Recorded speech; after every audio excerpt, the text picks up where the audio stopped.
Finding a personal balance between exercise, vegetables, and junk food can be a daunting task. Imagine if you had to balance three conflicting elements, but on a national level, to the benefit or detriment of millions. As a wildlife fanatic, social justice warrior, and economic enthusiast, my dream job is the Secretary of the Interior.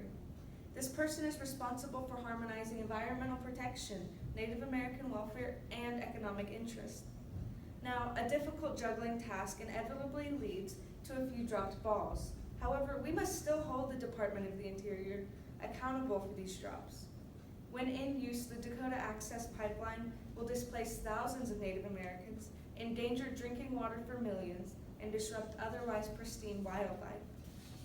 Starting in North Dakota and ending in Illinois, the Dakota Access Pipeline, also known as DAPL, runs through 1,172 miles and crosses 4 states, disregarding the welfare and lifestyles of Native Americans along the way, according to the New York Times.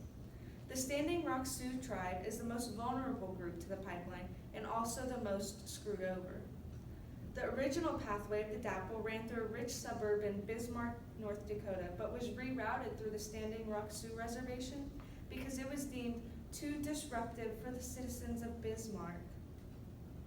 According to Chief Edward John, expert member of the UN Permanent Forum on Indigenous Issues, 380 sites would potentially be destroyed by the DAPL, despite numerous federal laws and policies condemning actions like this.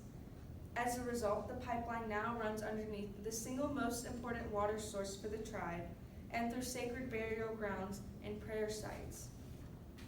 The maltreatment of Native Americans by the U.S. government in the past has set a dangerous precedent for today and the future, embodied by the pipeline's construction. According to a copy of the treaty in government archives, the DAPL violates the Treaty of Fort Laramie of 1868, which grants the Sioux tribe the reservation for the absolute and undisturbed use and occupation of the Indians, and henceforth they, the United States, will and do hereby relinquish all claims or right in and to any portion. With a long record of sweeping Native Americans to the side, breaking the treaty for the Dakota Access Pipeline will not only repeat history, but will also perpetrate yet another negative precedent for political figures to follow. It's easy to disconnect yourself from an issue that doesn't immediately affect you, but when it comes to the DAPL, your resistance is imperative. Many banks, such as Wells Fargo, are financing the DAPL. Transferring your money from a bank to a credit union is a great way to protest what a bank invests in with your money.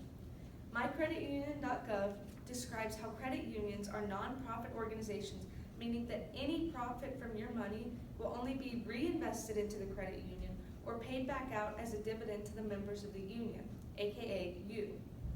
Keeping your money in a credit union or using them for loans removes your money from any investment you do not consent to, including big oil projects like the DAPL. When it comes to activism, you're a consumer before a citizen. Your financial decisions make more impact than your vote, especially when funding isn't coming directly from the government. According to a report by National Public Radio, in February, 2 cities, Seattle, Washington, and Davis, California, removed over $3 billion from Wells Fargo in response to public outcry against the bank's involvement in the Dakota Access Pipeline.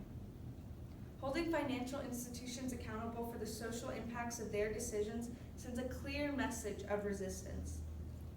Without a strong public condemnation of the DAPL, especially through the use of our wallets, irreversible social injustice will become the norm.